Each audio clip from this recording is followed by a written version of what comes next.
levy. The North Kansas City School District plans to cut its tax levy tonight. Matt Stewart is the man who's going to tell you how much you're going to save. Matt? Cutting taxes? What? Yeah, this is really great news for all those property owners up here in the Northland. A little later on tonight, the Board of Education with the North Kansas City School District hopes to cut the tax levy by 22 cents. So what that means is that you will save 22 cents for every $100 of assessed value. Homeowners basically will be saving hundreds of dollars in property taxes. But then again, not necessarily. See, let me explain. For many of you, your home values have gone up, right? That means you're going to be paying more in property taxes. This levy cut simply means you're not going to be paying as much more as you would without the tax cut. Got it?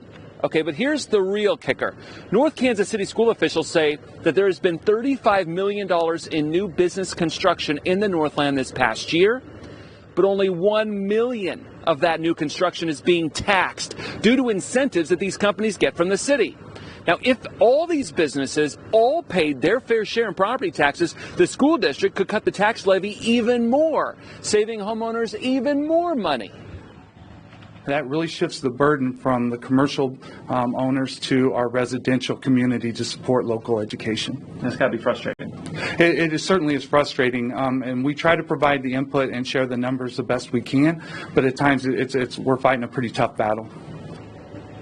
So the Board of Education once again will decide whether to cut that tax levy in tonight's meeting. I'm told it's very likely to pass. By the way, North Kansas City, really a growing district.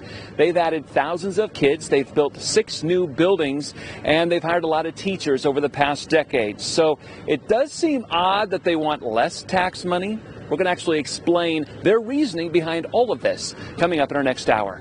Matt Stewart, Fox 4 News.